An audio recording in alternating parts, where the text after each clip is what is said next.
What do you think of the carnivore diet? As someone, in this lifestyle. Yeah. Yeah, I want to hear your thoughts. That would be interesting. Wow, where do I start? Where do I even begin?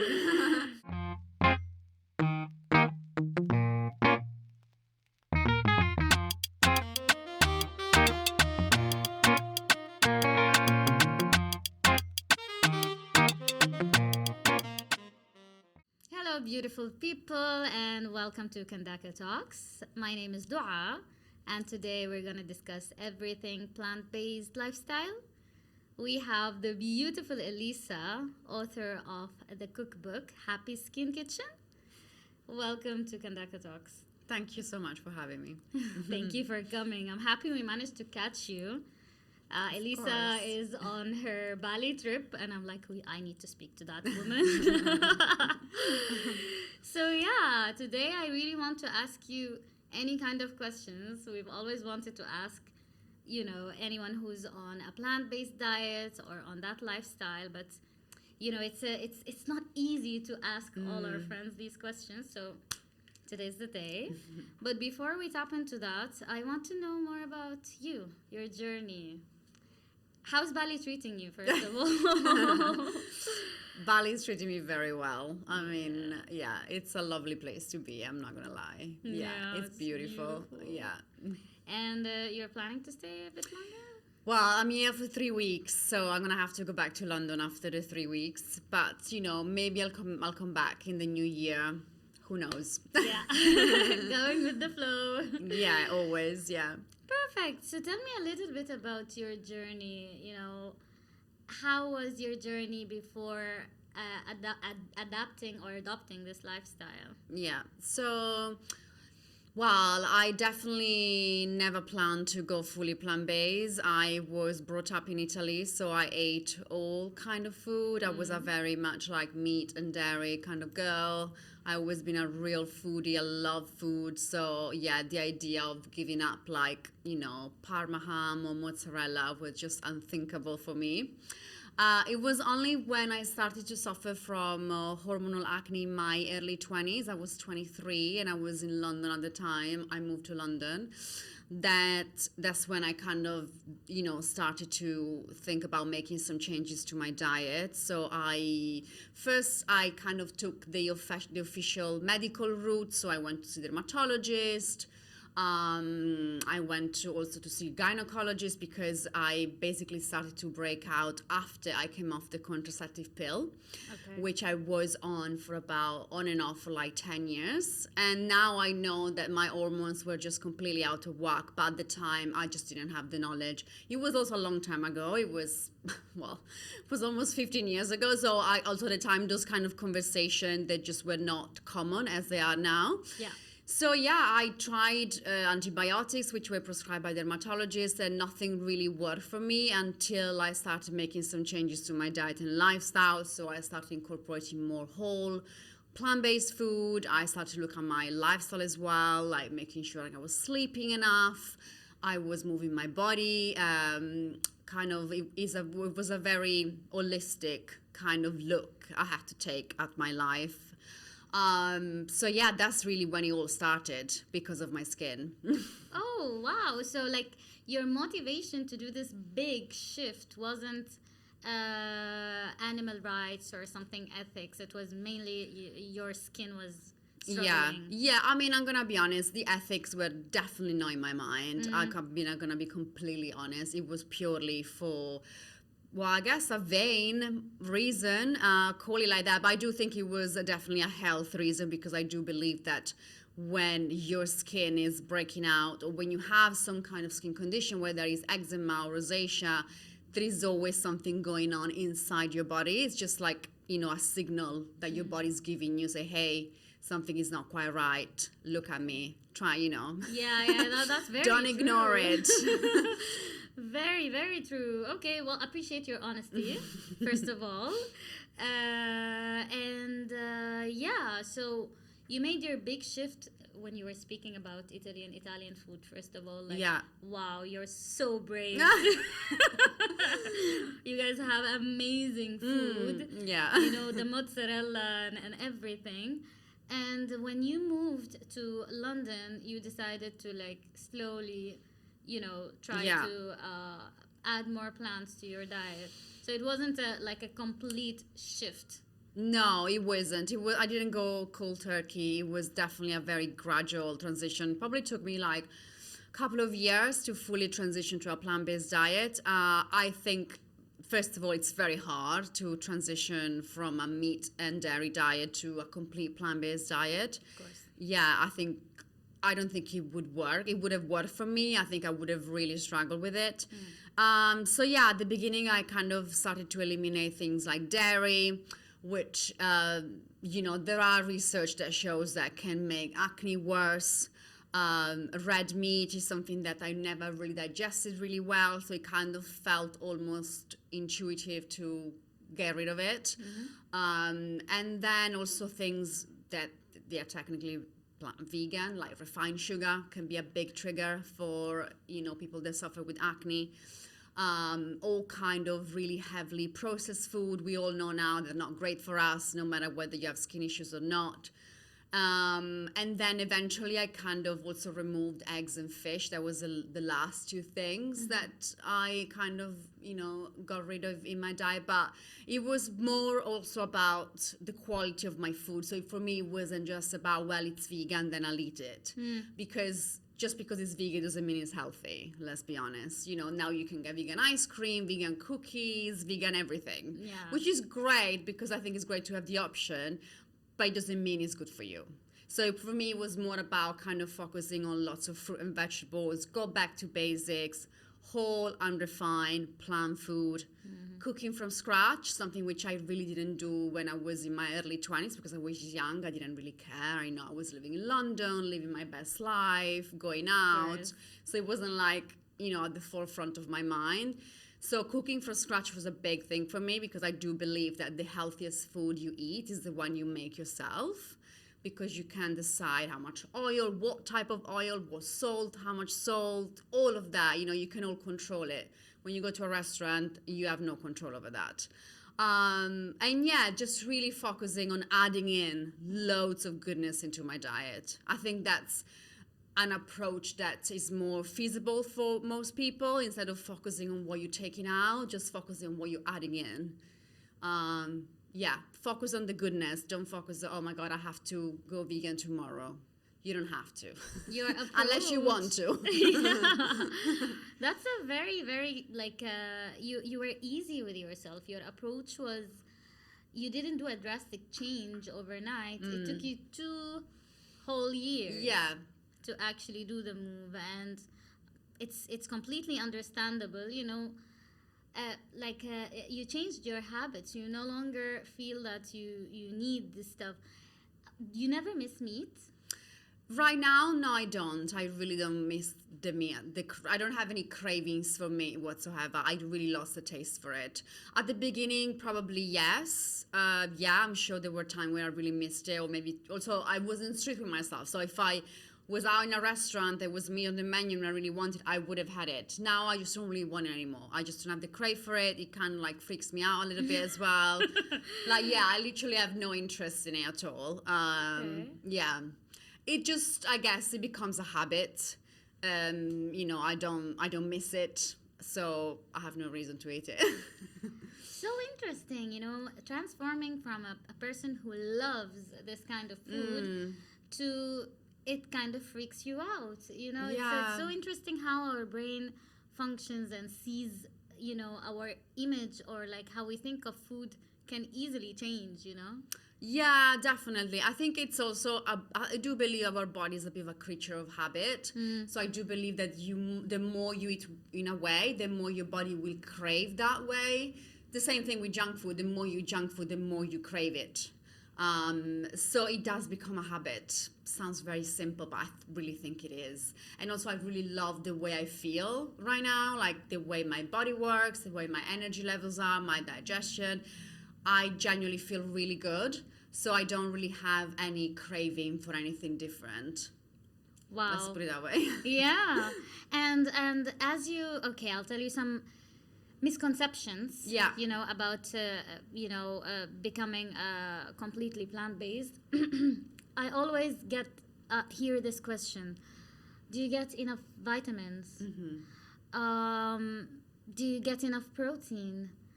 How do you make sure your body is getting the nutrients it needs? And it's a question that, a lot of people actually assume that plant-based uh, people are plant-based people. The labels, Yeah. and I'm gonna get into that, but yeah, a lot of people believe that being vegan or being vegetarian, you can be anemic. You can have anemia. You can be tired all the time. You're not getting enough nutrients. So, did you experience that when you started? No, I didn't. I also want to say I'm not a doctor, so I'm not able to give any medical advice It's to just anyone. personal experience. Just big disclaimer. Yeah. No, I never experienced anything like it, to be honest. I feel really healthy. I've been eating this way for about 6 years now. Okay. So my experience has been really positive. I do think, again, I'm not a doctor, but I do think the way you want to approach a plant-based diet is to make sure you eat a huge variety of food. You make sure you eat a source of plant-based proteins like all your legumes, your lentils, which they're also rich in iron, for example. Your nuts and seeds, which are a good source of healthy fats and protein as well. Your leafy greens like kale and chard, which they are also a good source of iron. And now obviously your healthy fats, so your avocado, again, nuts and seed or nut butters, good oil like extra virgin olive oil or extra virgin avocado oil. You really want to make sure you eat a variety of food, not just, a couple. And yeah, I think that's really important in any diet, to be fair, not just a plant-based diet. And then obviously supplements are really important. So we know that B12 is an important supplement to have if you're eating a plant-based diet. And then if you have any doubts, I would say, you can always get your blood work done.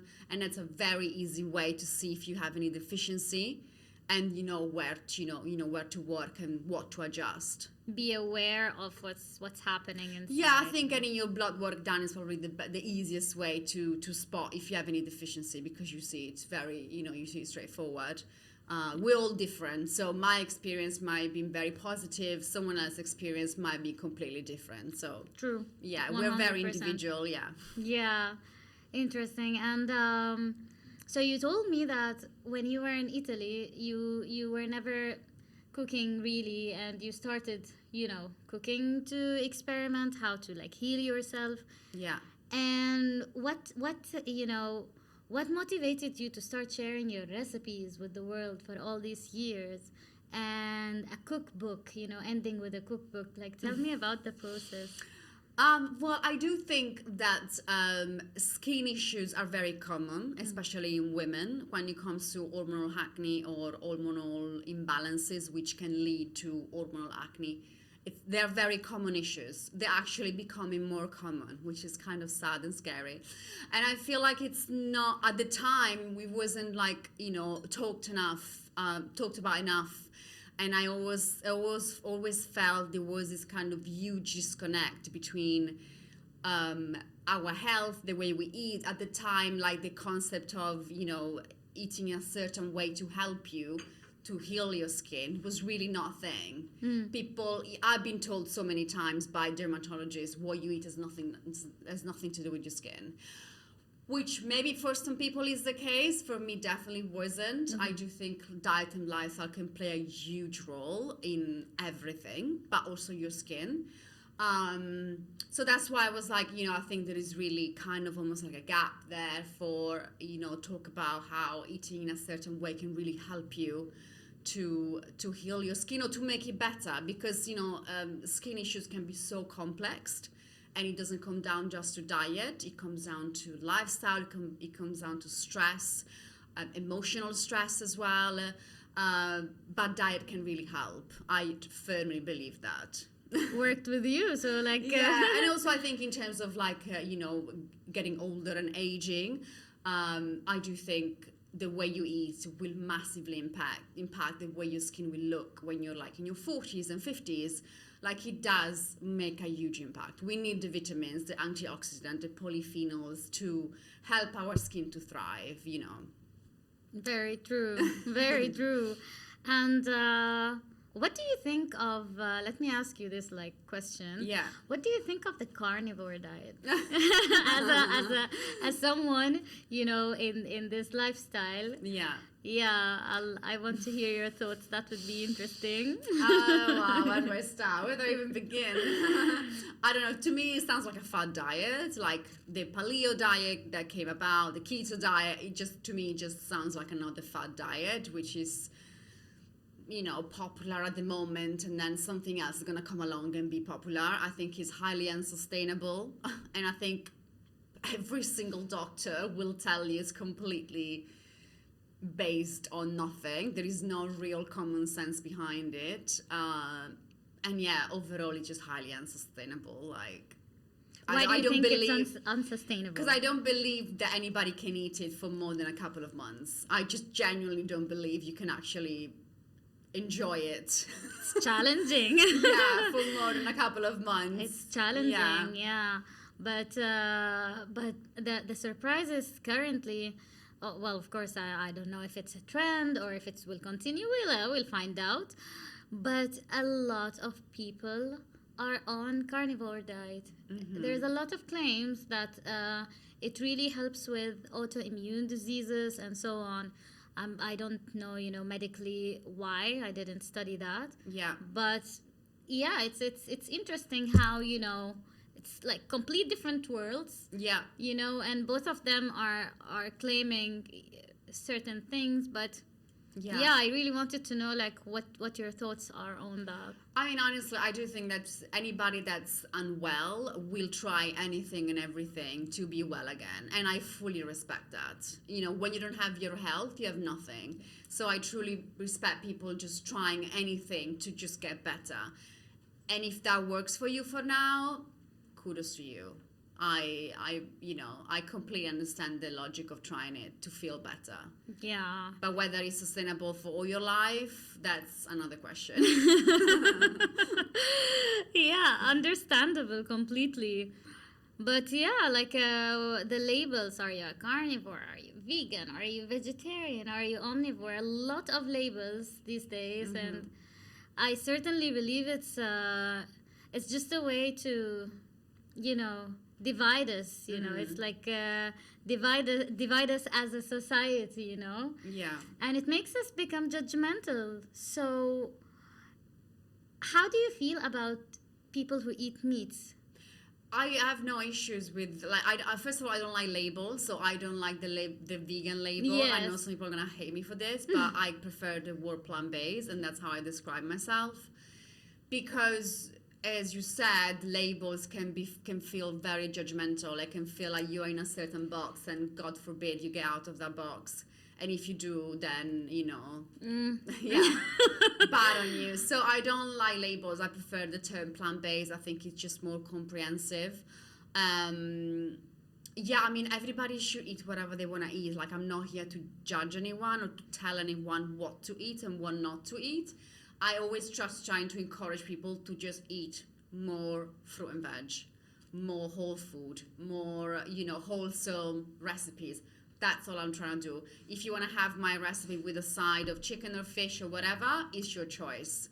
I'm not here to tell you exactly how to eat, because we're all individual, we're all different, and I do believe a vegan diet might not be the right diet for everyone. You know, it's really, really depend on your lifestyle, on your current situation, on your cultural background, on so many different things. So I'm not here to tell anyone what to eat. Wow, respect. Your choice. Respect, really, like because it's a very very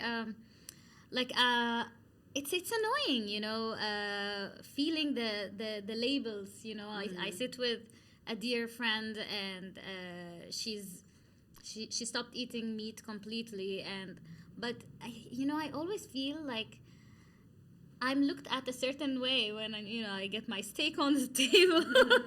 I have to be very also like sensitive. It's a sensitive topic. Yeah, You know? it could be 100%. I Yeah. can understand why. Yeah, Yeah. unfortunately it's a sensitive topic. Although, like in my opinion, you do you. You want to eat Yeah, meat. I agree. I agree as well. Eat meat. You want to eat vegetables and fruits. Eat vegetables and fruits. But back to you.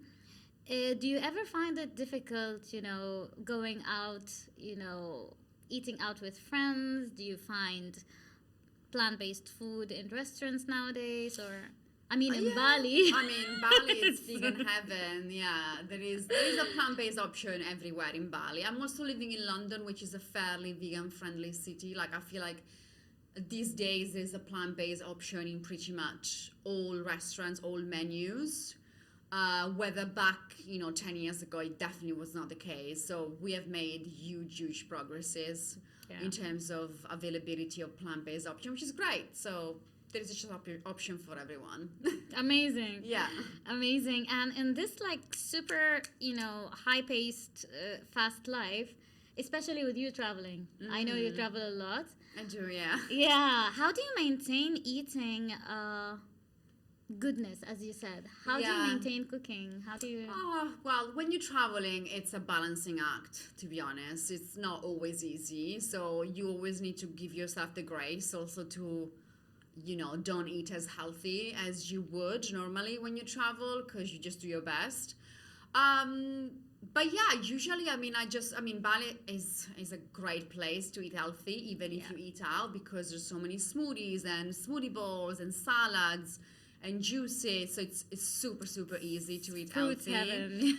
Yeah, other countries are definitely less easy where you can struggle a little bit. But I would say just try your best and don't stress too much about it. Yeah, just, try to maybe have, a side salad with your main, or have some fruits in the morning, or have some nuts as a snack instead of like crisps or anything like that if you travel around. But yeah, it can be difficult when you travel, I'm not gonna lie. Of course, it's Yeah. such a challenge. And during your daily life, how do you maintain? Do you like have some snacks with you in your bag? Do you let Yeah, me know? I mean, I think it really became such a second nature for me. So I don't even really think about it anymore. Usually, I love to cook from scratch when I'm at home in London. So I will cook quite a lot. I like to also cook and freeze things. So that's a very easy way if you've got a busy lifestyle. Instead of cooking every single night, you cook one night, make 4 portion. I'm talking about if you live on your own. You have one and you freeze 3. So you have 3 meals stashed away in the freezer. So all you have to do is get it out of the freezer and then maybe cook some broccoli or some rice with it. It's very, I think you need to kind of be smart with your cooking if you have a busy lifestyle. Yeah. So, meal prepping or batch cooking can be very helpful. Because then you can just put it in the freezer, stick it in the microwave, and you've got yourself a really healthy meal in no time. You guarantee that. Yeah, and then things like smoothies as well, they're super easy. Like literally chuck all the ingredients into a blender, flick a button, and it's like you get 4 to 5 portions of fruit and veg in 2 minutes. Right. So yeah, there is things you can do. I think it doesn't have to be so complicated. You could make it easier. Definitely. You make it sound easier. You make it sound so easier. Like meal prepping for me, I've always wanted to do that. Just to I find it easier to go home, just order some food, done with food. Let's Yeah. proceed with life. I've always wanted to meal prep with things in the fridge and so on. Never managed to do that.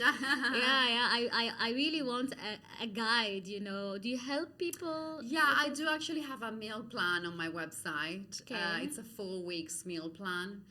So you have your shopping list and then your actual meal plan with all the recipes. So yeah, that's available if anybody's interested. Nice. Just to make life easier. Yeah. Okay, it's on the website. It's on my website. Yeah. I can send you the link. Yes, perfect. Yeah. I'll add that in the description, guys. We have a nice tip. Awesome. Okay. Now back to the cookbook. Yeah. What inspired you to, make a cookbook? Well, to be honest, I think if you are a content creator, you always dream of writing a cookbook with a publishing house. It's kind of one of those dreams that you're like, I would love to write an actual cookbook. So I was also really, I was lucky, I guess, because HarperCollins got in touch with me and they kind of were really interested in a book proposal. So that's how the conversation started. So yeah, that's really how it all started. I just want to make a beautiful cookbook with a nutrition part at the beginning, where you also get lots of information about what food does to your skin, what kind of vitamins and minerals to look out for, how to incorporate them into your diet. And so that kind of was the inspiration, really. Wow. And how long did it take you? Well, it took all in all about a year, I would say. A year of work. Yeah. 6 months was was kind of my recipe development, photography, and all of that. And then, HarperCollins, obviously the publishing house will then take much longer to, make sure everything's correct and, go through everything. So it takes a long time to create a book. Cookbook. Yeah. And wow, what an achievement. Thank you. Yeah, I wish I was close to you to get my hands on one of those. Yeah, for sure. And I was checking your page the other day. Man, it looks so colorful. Thank you. So delicious. You ever thought of opening your own restaurant? Ooh, I haven't actually. Never. No. I think the restaurant industry, it's a tough one. Very. Yeah, and in London, it's a very expensive business to run, like in terms of rent and all of that. So it's definitely something I'm not not interested in. Oh. Absolutely not. Yeah, it would be such a huge and expensive project. So not for now. You never know. You never know, but not for now. So good, really. Like I was checking the recipes and they look amazing. It's like you have one of those pages that make you drool. Thank you. Yeah, I finished looking at it and I'm like, I need to get a smoothie or something, and I ordered a smoothie bowl just to satisfy the craving. So I'm pretty sure people being accessible to all your recipes, ready made for the lazy ones would be such a nice thing. Yeah. Maybe in the future. Yeah, maybe in the future. Who knows? Yeah, who knows? Yeah. Who knows? Interesting. Okay, great. So I wanted to ask you as well. You started off with the dairy. Yeah. When we were speaking about your skin and so Yeah. on. So you started off by cutting dairy. Yeah. Why dairy first before everything else? And Yeah. what effect did it do to you? Well, dairy is a big trigger for me. Again, I think everybody's different. So, you might be completely okay with it. So I'm not here to say anyone don't eat dairy. I'm just saying maybe if you are suffering from hormonal acne, give it a go and see how you feel. Because dairy, like especially cow's milk, has naturally got lots of hormones from the cow. So if you already have, your hormones are a little bit out of whack, getting extra hormones from another animal, it's not great. When you think about it, a cow is, cow's milk is made to grow a baby cow into a huge cow in 6 months. So there's a lot of stuff in there, good and bad, probably. Whoa. So yeah, and also there is a theory that, the majority of humans are actually lactose intolerant.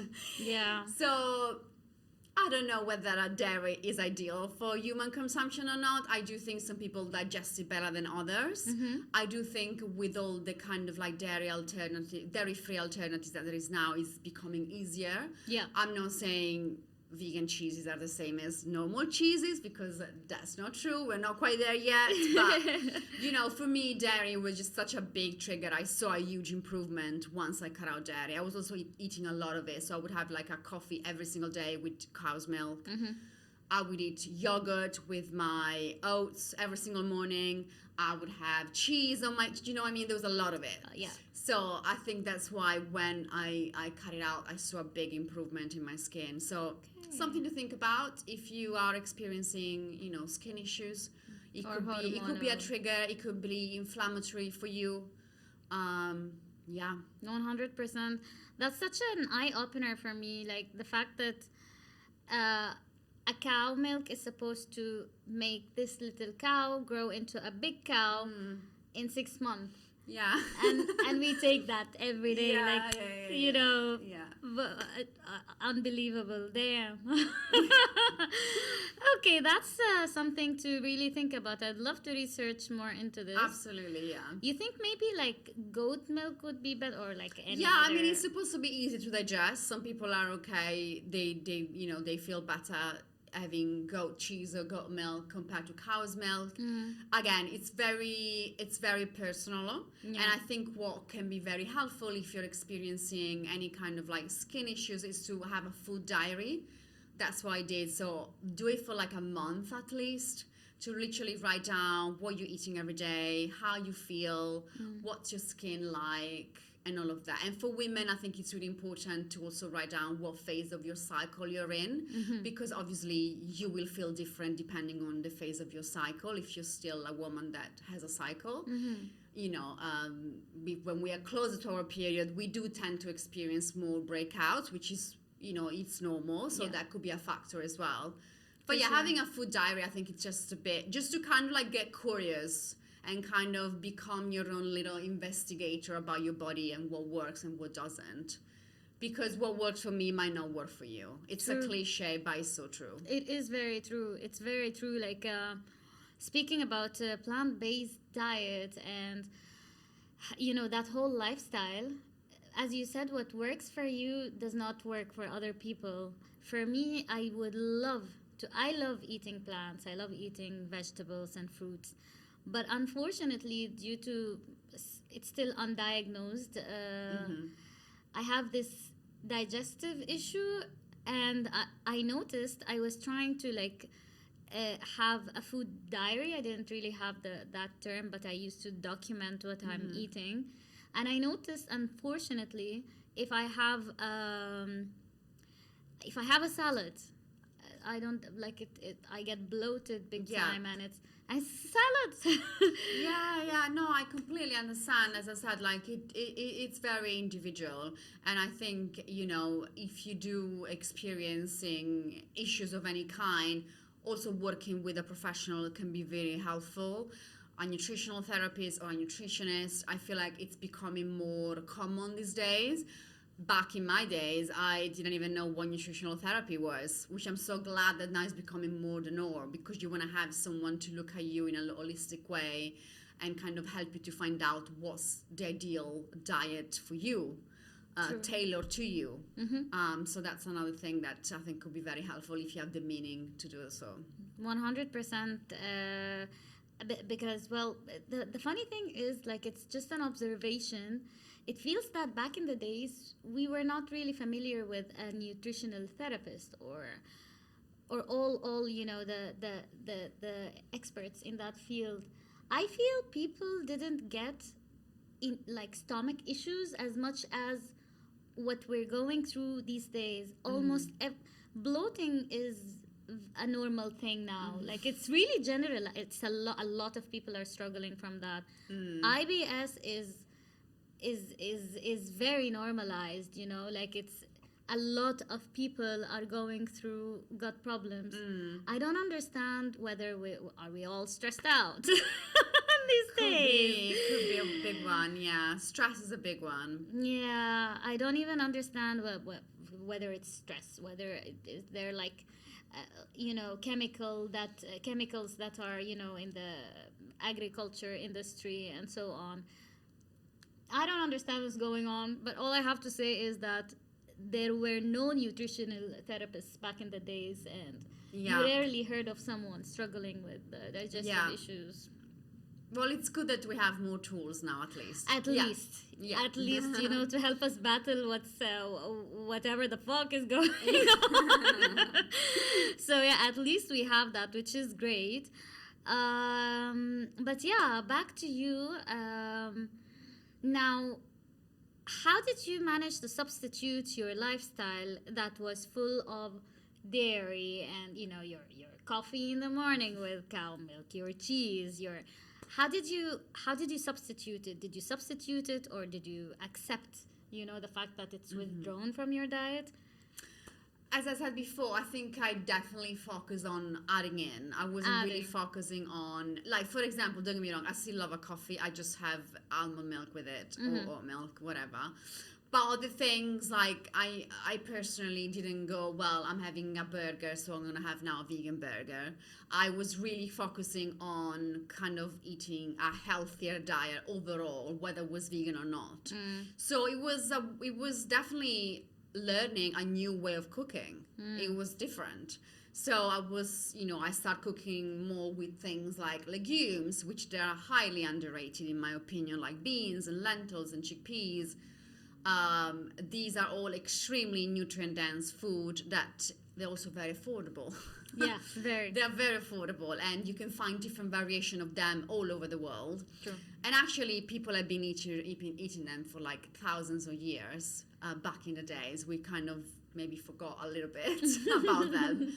But yeah, it was definitely a new way of eating. So instead of eating pasta or like meat and two veg, I would maybe make like a chickpea curry or like a lentil dal, or maybe I would make like a stew. So it's kind of like learning to cook in a different way. 100%. Yeah. And incorporating more vegetables into my diet. Having a smoothie or maybe some overnight oats, having a croissant in the morning. That kind of thing. It was definitely a transition. It took some time, so I definitely think it can be very overwhelming and scary for people at the beginning. True. That one of my biggest advice is start with breakfast, for example. Don't think about you have to change your whole menu. Start with breakfast. If you have cereal for breakfast, for example, maybe instead of having cereals, have some overnight oats, and then you can add things like chia seeds and flaxseed, and you can add some different nuts and seeds. You can top it with some fresh fruit, and you can really experiment with something so simple like overnight oats, really. Nice. That's a great advice, because we tend to overwhelm ourselves and go like, I wanna stop eating meat and dairy and just be healthy overnight, and it's so it's so hard. challenging. Yeah. And also I feel like having 5 meals that you master, 5 recipes that you master really well, that you kind of get to learn them by heart, that you can make, on a rotation. So for me, it's like a bean chili, some kind of curry, maybe chickpea, maybe sweet potato, and then I have a lentil dal, and then I have my lentil and mushroom ragu. That's 4 probably actually now. Yeah, and then maybe I have like a soup. So I make a really nice carrot and coriander soup, for example, in the winter months. So having this kind of like 4 recipes that you know really well, you really like them. You can meal prep them as well, because they're all freezable. I think that's already like, already having, okay, well, I know what I'm having tonight. I've got the lentil ragu in the freezer. I can just cook some pasta with it and, or maybe make a jack of potatoes, whatever. So just kind of like, getting yourself used to new recipes. And then once you master those 5, then you always have like a fail-proof recipe to fall back on. Nice. And meal preps keeps your head off things. Like you already know what you're going to eat. So no way it saves you money. It saves you on food waste. It's truly, if you are a busy person, I think meal prepping is the way to go. It's not very sexy. It's not very exciting, I know. But having a kind of like idea what you're having, as meals this week can be really helpful. Otherwise, you just end up on Deliveroo. Let me order something because I don't know what to eat. I have nothing in the fridge. There's nothing to eat. So True. And the hassle even of what will I order, the decision making, while if you're meal prepping, you already know, Exactly, yeah. So what's your favorite recipe? You already mentioned a few. Yeah. What's the dearest one to your heart? And if you can share it with everyone. I think it's probably my lentil and mushroom ragu, because I'm from Bologna, so Bologna is famous to be the capital of ragu, which in England what we call it bolognese. So I was gonna ask you, but it's actually we call it ragu in Bologna. We don't. Well, you can call it bolognese, but we call it ragu. So it's a classic, usually meat ragu. Usually it's a mix of either, I can't remember exactly what animals, but anyway, it's a very rich and meaty tomato sauce. So I make this plant-based version of it, which has got lentils and it's got mushroom chopped really, really finely. And it's just very simple, but it's very delicious. And I feel like even if you are a meat eater, You'll you, enjoy you it. will enjoy, yeah, because it's got lots of, you obviously need to put some flavors in it. So like try a little bit of miso, maybe some balsamic vinegar, some, dried thyme. You want to put some flavors in it, and obviously you use carrots and celery and onion, which really helps with flavors. And it's just a very easy recipe that I also think kids will love, and you can have with your favorite pasta. Nice. You can freeze it. Genuinely, it's a winner. Wow.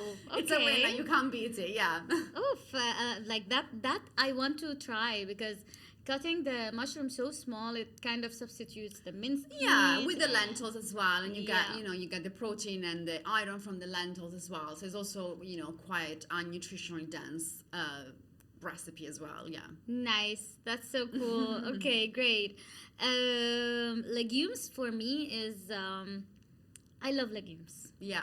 I love legumes. I lived in Egypt for 15 years, and in Egypt, one of the most known Egyptian food that you'll see in the street is like the street food is fool. Yeah. Fool is black beans, fava beans. Yeah. Fava beans. fava Yeah. beans. Yeah. Egyptians are masters with it, and I'm Sudanese, and we do it in another way. We Okay. love it too.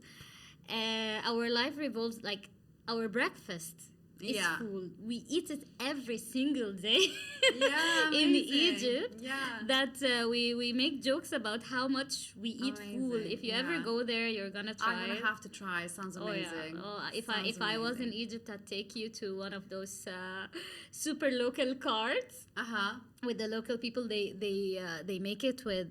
You can add your tahini sauce. Nice. or Sounds add your amazing chili. already. I love tahini. Oh, it's so good. And you sit in the street and it somehow it tastes way better in the street On the cart. street, yeah. Rather than in a fancy restaurant. Yeah, I'm sure. Yeah, like so- many foods. Yeah, sounds delicious. Yeah. Can't wait now. Fool is a thing. Like fool is definitely a thing, and legumes. For me personally, it's the lentil soup. Right, yeah, that's The an easy lentils. one. Yeah, Oof, I love it. It's Yeah. my winter best friend. Just gives me a hug in winter. yeah, I do love a good lentil soup as well. Yeah, So you can't go good. wrong with it. Yeah, So good. We add sometimes in my friends, the Bedouin friends in Egypt, they also cook it with rice. oh, okay. They call it ma'dous, so it's Ah. like a rice mix with the lentil soup. Oh, nice. I never had that. Was so good, and mixed with a small chopped salad, just tomatoes, cucumbers, and vinegar, lemon. Yeah. Oh my god, the best desert meal ever. My friend Zied, he used to cook us this all the time. He took Okay. us to the best desert trips in Egypt. You have to go to Egypt I sometime. have to go to Egypt. It's on my list. It's on my Yeah, list. it's amazing, and that particular meal is associated for me with the desert all the time. Wow, amazing. So yeah, food. I got hungry. Same. I got so hungry. So let's shift to that, and towards the end of the episode, I'd like you to give the audience a little bit of an advice. Okay. What's your top 5 skin enhancing ingredients? Okay. Sure. So the first one is gonna have to be kale. Kale. Yeah, it's a bit of a cliche because kale is very popular these days, but it's truly for a reason. Okay. Kale is one of the most nutrient-dense vegetables you can probably eat. So, first of all, it's part of the cruciferous vegetables, which include things like broccoli and cauliflower. So, cruciferous vegetables are really good for women's hormonal health because they help to basically get rid of excess estrogen in our body. So we want to make sure our estrogen level are, in equilibrium, so we don't experience things like, breakouts, but also something much more serious. So having cruciferous vegetables in your diet as a woman, it's really, really important because it really helps your hormones to be happy and in balance. I know. we don't talk that a lot, but it's true. So kale, it's obviously part of the cruciferous vegetable, is also extremely rich in vitamin C. Vitamin C, I'm sure everybody's got a vitamin C serum in their beauty cabinet. It's great to boost collagen production. Collagen is what keeps your skin plump, and we start to lose collagen naturally in our 20s. So having loads of vitamin C in our diet is really important to kind of help us continue producing collagen as we get older. And also kale has got vitamin E and vitamin A. They're both incredible antioxidants, which they really help us to fight free radicals. So free radicals are things like excessive sun exposure, pollution, smoking or alcohol, stress. So the more vitamins we get, the more antioxidant, the better, really. And then I would say sweet potatoes, or any kind of orange, like butternut squash and pumpkins are really good as well, because orange vegetables have beta carotene, which in our body get transformed in vitamin A. Vitamin A, it's a very powerful anti-aging vitamin, so I'm sure lots of women have retinol or vitamin A serums in their bathroom. Of course, it's a great product to use topically, but it's also great to have vitamin A in your diet. So get it from the inside as well. And then berries, gonna have to mention berries. They are one of the fruit with the highest concentration of antioxidants. Again, antioxidants are what are basically are the superheroes. They fight free radicals. Oxidative stress is what can cause and or speed up aging. So you want to have loads of antioxidants in your diet. That's kind of the bottom line. So anything really colorful, you know, is going to be good for you because it's got so much antioxidant and polyphenols. So, you know, bright red strawberries, purple beetroots, you know, or like we have right in Bali now, we have this beautiful pink dragon fruit. Oh, wow. Yeah. You can see the antioxidants there. Yeah. Yes.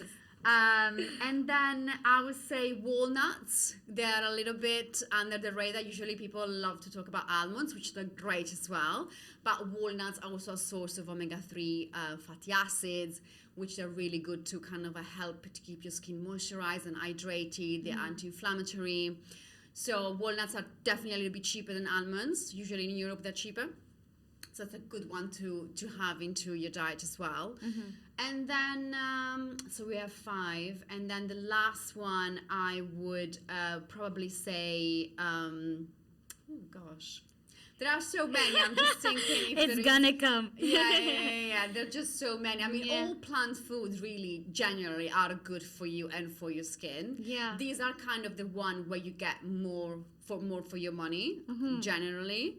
And also maybe things even like, for example, garlic and ginger. They might seem a little bit odd, but they have incredibly anti-inflammatory properties. So we want to keep inflammation at bay overall, because when we are in a state of high inflammation, that can really show on our skin as well.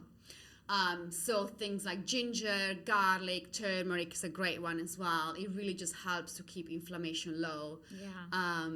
So yeah, it's a good one to kind of add in, especially if you're going through a period where you have acne or, you know, even things like eczema, rosacea, just keeping inflammation low. It's really, really important. Yeah. Turmeric is definitely one of my turmeric, ginger, and garlic. They're one of my staples. Like Yeah. Yeah. And they make food taste delicious. Like if you're making a curry, just adding in fresh garlic, fresh ginger, and fresh turmeric, it just makes it so much more fragrant. Time. So yeah, they're a good one to keep in your kitchen. Yeah. Interesting. I you know, I never thought of kale that way. Oh, really? Like, It's let's very give a popular. moment for kale. All of Yeah. this in kale? Yes, I know. It's incredible. It's one of the most nutrient-dense vegetables you can possibly eat. Like, that's what I mean. It's sometimes you have these like trends, like wellness trends that they're like, is it really good for you? No, but honestly, kale it is. Wow. Yeah. So if you want to pick few vegetables from the grocery store, pick kale over things like lettuce, for example. Because you get so much more for your money in kale than in like a cost lettuce. And it can be used the same way, sort of. Yeah, I mean, kale is a bit, it's a bit harder than lettuce. So obviously you want to cook it. Maybe if you're not used to eat it raw, because it can be a bit tough raw. Although I do have recipe for kale salads on my page, plenty there. But yeah, if you're maybe not if you're completely new to kale, maybe start with like sauteing in a little bit before, so it doesn't, it tastes a little bit better. Yeah. So interesting. Okay, now that you mentioned that, what are the a few things that never leave your kitchen? Like whenever you're grocery shopping, they're always on your list. Okay, so first I have to say it's lemons. I know it Lemons. yeah, because I love making dressings for salads. I prefer making my own dressing. I think it just tastes so much better than the one you buy in the shops. Okay. So lemon is a key ingredient for me. So I always buy lemons because obviously lemon, extra virgin olive oil, apple cider vinegar, you got your Dijon mustard, you got yourself a dressing in Awesome. 2 minutes. Yeah. And then I also have lots of like cupboard staples. So, beans, for example, I always buy like tins of beans just so they're easy. They're already cooked. I don't have to do anything. And I can just make a bean chili or, a stew in 2 minutes as well. Okay. And then, kale is definitely on my list, usually leafy greens. So Now we know your secret. yeah, kale or chard, but usually kale because in the UK also grows really well all year round. So we are lucky that, it's not even that expensive. So any kind of like greens is always on my list as well. And then nuts and seeds, I always keep them in the fridge. Actually, you should keep them in the fridge if you can. Why? Because they have high oil content, so they can go rancid quite quickly. So if you live in a hot country, for example, you want to make sure you keep them in the fridge so they last for longer. Okay, that's a Yeah. good tip. Yeah, Never yeah, thought yeah. of it that way. Yeah, they just keep fresher. Otherwise, they tend to go a little bit rancid. They also don't taste that great when they go rancid. Yeah. Yeah, so that's kind of, and then, things like oats and quinoas, just another great staple to have in the house. Yeah, that's it, I think. As staples, as my most bought ingredients, I would say. You don't go for like vegan cheese. Not often, no. Sometimes I might buy the occasional, maybe if I go to like a Whole Food or an organic store, I might get, maybe some vegan cheese. But it's not, it's not a fixed item in my grocery list. No. Okay. And what's your take on kombucha, fermented food? And I know all of these are very good for digestion, coming from my background. So what do you think of that? Oh, I love fermented food. I do, yeah.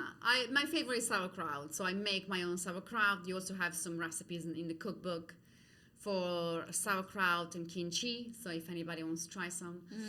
They're very inexpensive to make, and you get probiotics. So instead of buying fancy probiotics in the store, which there's nothing wrong with it, by the way, but you can make your own by making sauerkrauts. So it's basically just cabbage and salt. That's kind of the basic recipe. That's it. That's it, yeah. If you want to keep it really simple, it would be literally just cabbage and salt. You can also add things like ginger, garlic. You can do cabbage and carrots, cabbage and fennel. But usually start with the cabbage, the traditional kind of recipe. And then you just massage it. You obviously want to follow a recipe, but it's very, very easy to ferment. How long does it take for it to be ready? About 2 weeks. I think that's a sweet spot. Yeah, you can let it ferment for less, like a week.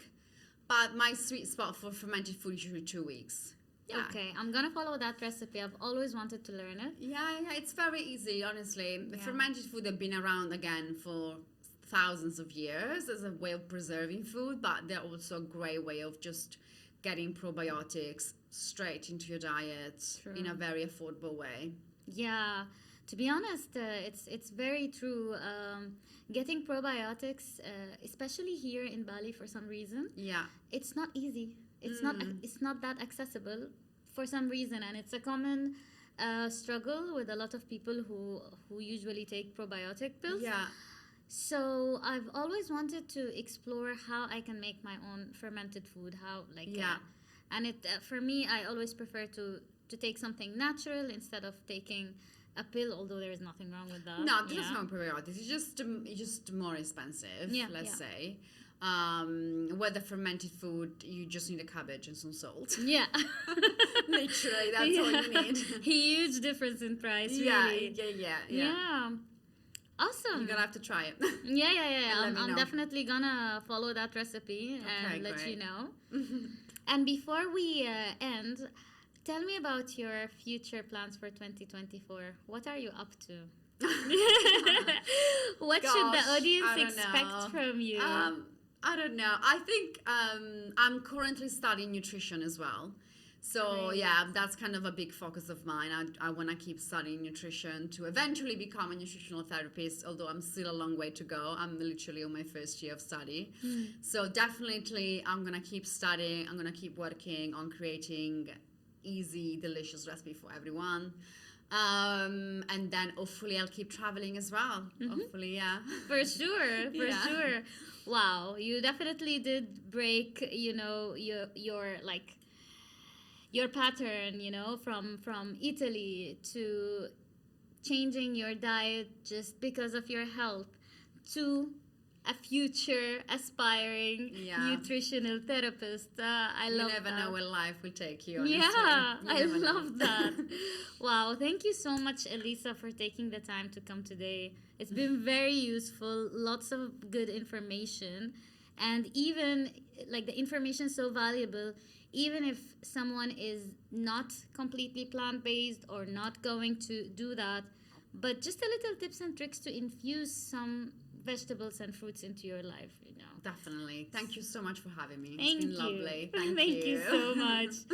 Thank you everyone for watching, and I'm gonna add everything that has to do with Elisa, all the links in the description, and the link for the cookbook as well. And yeah, subscribe and please comment with any kind of questions. And yeah, see you next time. Bye.